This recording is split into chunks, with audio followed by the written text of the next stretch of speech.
Good morning മക്കളെ. Happy day with Suja R Mohan സീരീസിന്റെ day 51ലേക്ക് എല്ലാവർക്കും സ്വാഗതം. പലരും ചോദിക്കാറുണ്ട്, ഇത്രയും എനർജി എവിടെ നിന്നാണ് ടീച്ചറമ്മ? ഓരോ വീഡിയോസിലും ഞങ്ങൾക്ക് ആ ഒരു എനർജി ഞങ്ങൾക്ക് ഇങ്ങനെ കിട്ടുന്നുണ്ട്. ആ ഒരു എനർജി കൊണ്ടാണ് ഓരോ ദിവസവും ഞങ്ങൾ മുന്നോട്ട് പോകുന്നത്. വെറുതെ ഇരിക്കുമ്പം ടീച്ചറമ്മ പറഞ്ഞിരുന്ന കാര്യങ്ങളൊക്കെ മനസ്സിൽ ഇങ്ങനെ ഓർമ്മ വരികയാണ്. ആക്ഷൻ എടുക്കണം, ഗോള് നേടണം, മുന്നോട്ട് പോകണം, ചാടി എഴുന്നേക്ക് എന്നൊക്കെ പറയുന്നത് മനസ്സിൽ ഇങ്ങനെ എപ്പോഴും വരാറുണ്ട് എന്ന് പറയാറുണ്ട്. ശരിയാണ് ടീച്ചറമ്മ. എങ്ങനെയാണ് എനർജി കിട്ടുന്നത് എന്ന് ചോദിച്ചാൽ, എനിക്കൊരു വലിയ പർപ്പസ് ഉണ്ട്, എനിക്കൊരു വലിയ ദൗത്യം പ്രപഞ്ചം എന്നെ ഏൽപ്പിച്ചിട്ടുണ്ട്. എന്താണെന്നറിയാവോ?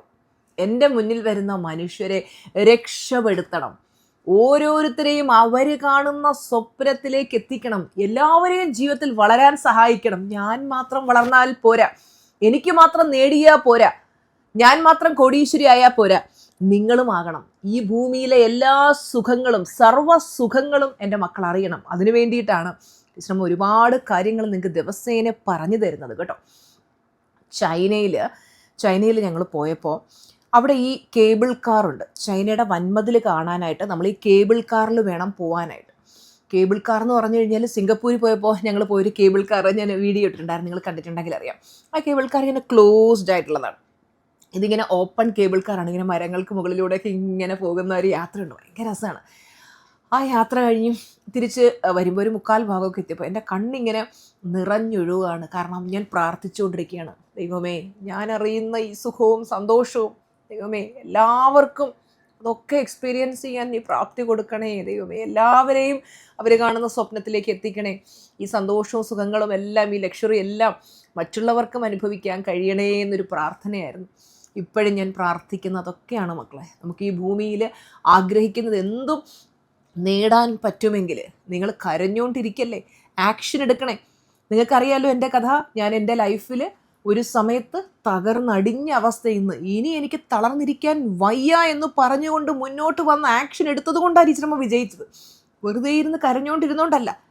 തളർന്നിരുന്നുവെങ്കിൽ ഇന്നൊരിക്കലും നിങ്ങളുടെ മുന്നിൽ എന്നെ ഇതുപോലെ കാണില്ലായിരുന്നു അല്ലേ. അപ്പോൾ എൻ്റെ മക്കൾ ആക്ഷൻ എടുക്കണം, വിജയിക്കണം എന്നുള്ളൊരു ആ ഒരു ബേണിംഗ് ഡിസയർ മനസ്സിൽ വളർത്തണം കേട്ടോ.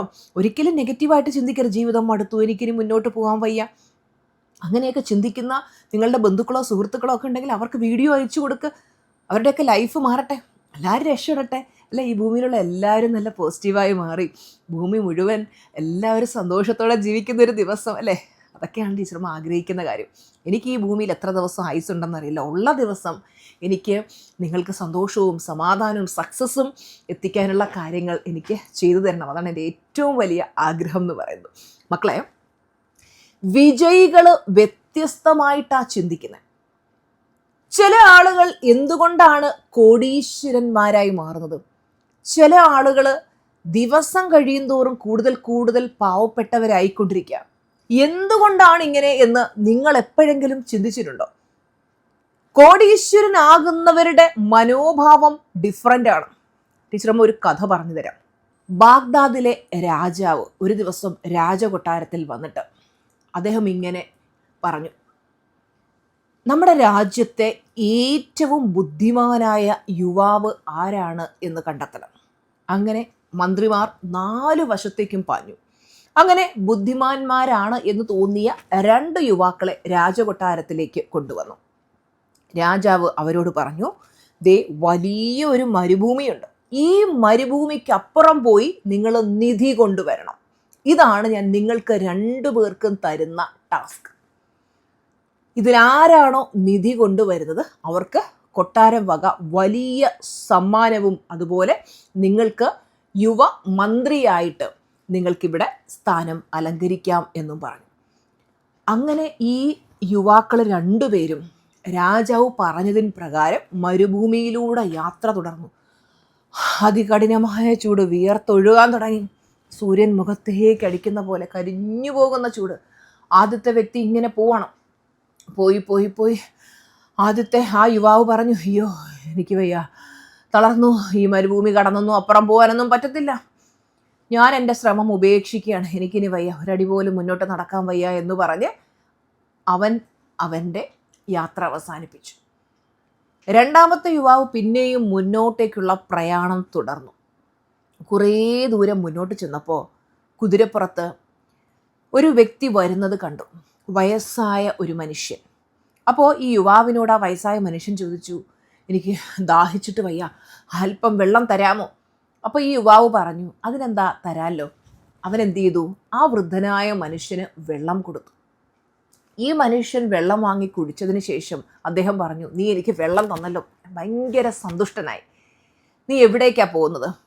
അപ്പോൾ അവൻ കാര്യം പറഞ്ഞു. അപ്പോൾ ഈ വൃദ്ധനായിട്ടുള്ള മനുഷ്യൻ ആ മരുഭൂമി കടന്ന് വളരെ പെട്ടെന്ന് നിധിയിലേക്ക് എത്താനുള്ള ഒരു ഭൂപടം, ഒരു മാപ്പ് അവന് സമ്മാനിച്ചു. ആ പയ്യൻ വളരെയധികം ഹാപ്പിയായി.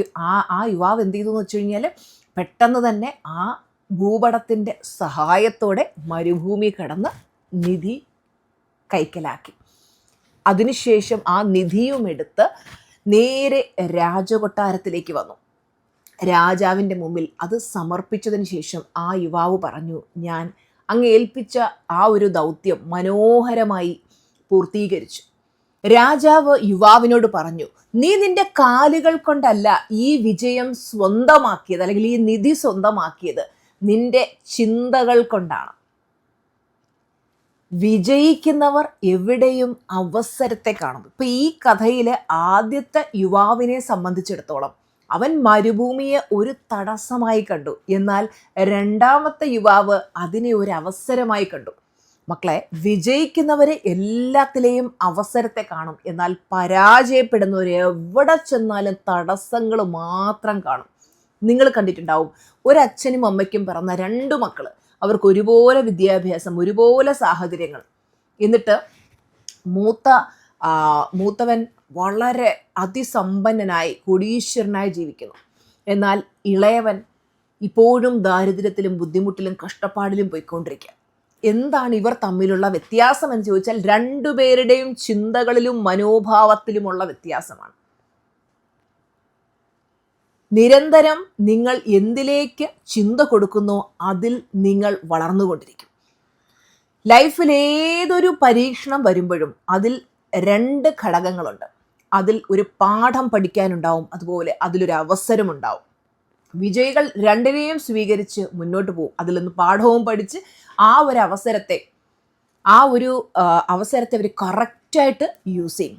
എൻ്റെ ജീവിതത്തിലും അങ്ങനൊരു പരാജയ ഘട്ടം ഉണ്ടായിട്ടുണ്ട്. നിങ്ങൾക്കറിയാമല്ലോ, ജോലി നഷ്ടപ്പെട്ടു, ആരോഗ്യം നഷ്ടപ്പെട്ടു, കയ്യിൽ 5 പൈസ എടുക്കാനില്ല, ബുദ്ധിമുട്ടാണ്. ആ സമയത്ത് ഞാൻ കരഞ്ഞു വിളിച്ചിരുന്നുവെങ്കിൽ ഇന്നൊരിക്കലും നിങ്ങളുടെ മുന്നിൽ ഇങ്ങനെ വന്നിരിക്കില്ലായിരുന്നു. അപ്പോൾ ഇന്നിരിക്കുന്നുണ്ടെങ്കിൽ അതിൻ്റെ റീസൺ എന്താണ്? അന്ന് ആ ഒരു പരാജയത്തിൽ നിന്നും ഫീനിക്സ് പക്ഷിയെപ്പോലെ പറന്നുയർന്ന് എനിക്ക് വിജയിക്കണമെന്നുള്ള ആ ഒരു ചിന്ത, അവിടെ ഒരു വേറിട്ട ചിന്തയാണ് ഇന്ന് എന്നെ സക്സസ്ഫുൾ ആക്കിയത്. 7,000 രൂപ സാലറി വാങ്ങിച്ചുകൊണ്ടിരുന്ന ഞാൻ ഇന്നൊരു മൾട്ടി മില്യനെയർ ലെവലിലേക്കും അവിടെ നിന്ന് ഒരു ബില്യനെയർ ലെവലിലേക്കും കുതിച്ചുകൊണ്ടിരിക്കുകയാണ് അനുനിമിഷം. എന്തുകൊണ്ടാണ്? മനോഭാവത്തിലുള്ള വ്യത്യാസം.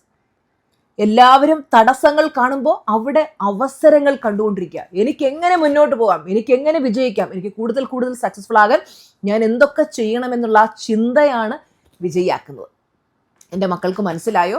അപ്പോൾ നമ്മുടെ തോട്ട് പ്രോസസ്, മൈൻഡ് സെറ്റ്. ചിലർ പറയും, എനിക്ക് ജോലിയൊന്നും കിട്ടത്തില്ല, ജോലി കിട്ടാൻ ഭയങ്കര പാടാണ്, ഞാൻ എത്ര ജോലിക്ക് വേണ്ടി അപേക്ഷിച്ചു, ഏതെല്ലാം ഓഫീസുകൾ കയറി ഇറങ്ങി, എത്ര CV അയച്ചു, എത്ര ഇൻ്റർവ്യൂ അറ്റൻഡ് ചെയ്തു, എനിക്കൊന്നും കിട്ടത്തില്ല. ഇതാണ് നിങ്ങളുടെ വിശ്വാസമെങ്കിൽ കിട്ടത്തില്ല. നമ്മൾ എന്ത് ചെയ്യണം? ഞാൻ ശ്രമിക്കും, എൻ്റെ കഴിവിൻ്റെ പരമാവധി ശ്രമിച്ച് ഞാനത് നേടും. അതിനേത് അറ്റം വരെ പോകണോ ഞാൻ ആ ജോലി നേടും. അല്ലെങ്കിൽ ഞാൻ പുതിയ സംരംഭം സ്റ്റാർട്ട് ചെയ്ത് ഞാനതിൽ വിജയിക്കും. ആ ഒരു മൈൻഡ് സെറ്റ് ഉണ്ടല്ലോ, തോറ്റുകൊടുക്കാത്ത ആ ഒരു മൈൻഡ് സെറ്റ്, അതാണ് നമുക്ക് വേണ്ടത്. പലരും ചോദിക്കാറുണ്ട്, ടീച്ചറമ്മേ, ഈ മുന്നോട്ട് നയിക്കുന്ന ശക്തി എന്താണ്?